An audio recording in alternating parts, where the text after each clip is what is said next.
And joining us now, Democratic strategist and former Obama campaign advisor, Amisha Cross. Amisha, it's great seeing you. I thank you for your time. So the president's message to those in his party expressing some doubt: run against me, challenge me at the convention. What do you make of what we've heard so far from him today?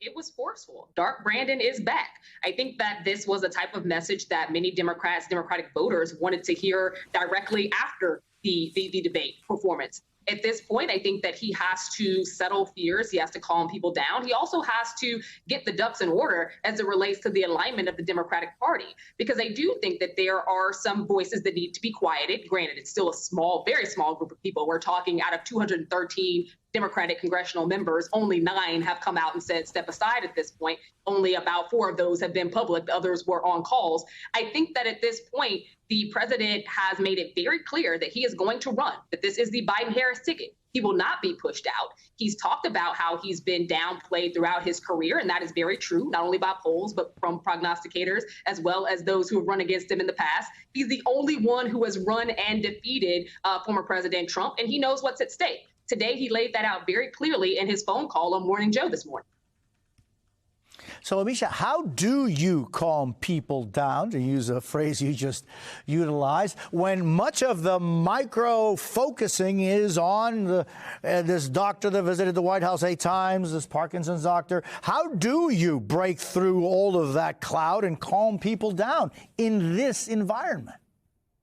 Well, he's got to exert strength. He also has to change the tone and tempo here. There has been so much talk ad nauseum about the debate performance. It was one debate, an hour and a half, one night. That does not negate 3.5 years.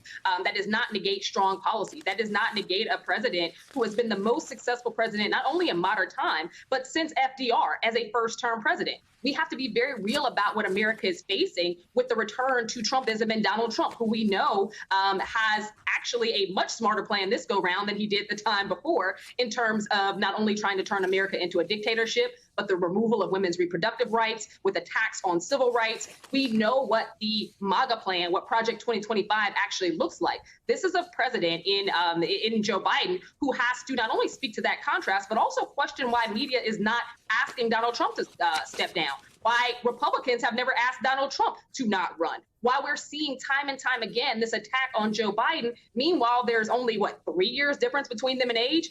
Democratic voters knew how old Joe Biden was 4 years ago. And unfortunately, none of us age in reverse. All of us are 4 years older today than we were in 2020. That's how it works. This is a president who doesn't have to prove he can do the job. He's literally doing it every single day. No, and I mean, and Democratic voters overwhelmingly supported him, as the president mentioned, and as Karine mentioned, just in this primary season alone. Absolutely. And today we saw that, the head of the CBC, the Congressional Black Caucus, came out in support of Joe Biden. We know that he's recently visited multiple states in the past couple of days. We know that he's going to be at the NAACP conference in Vegas in just a few days, NATO this week. We know that he's meeting with the Conference of Mayors. This is a president who keeps it going. He recognizes the importance of not only maintaining a strong democracy in America, but also protecting democracy abroad and everything that we face as a nation. Keeping our economic situation on track, ensuring that our defense mechanisms are strong in capability, and ensuring that the American people know that he's someone that they can vest their trust in.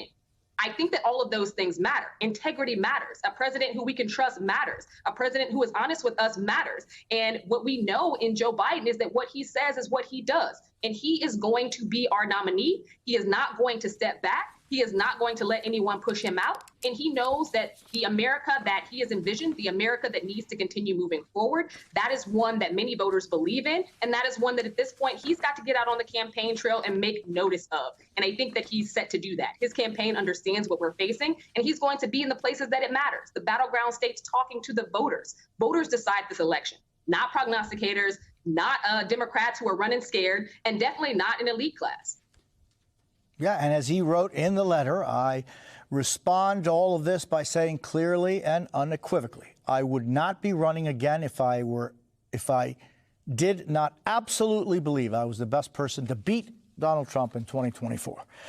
Amisha Cross, thank you so much. It's good seeing you.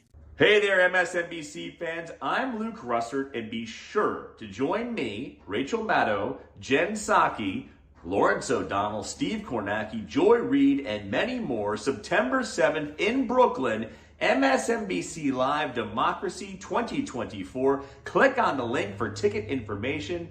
We will see you there.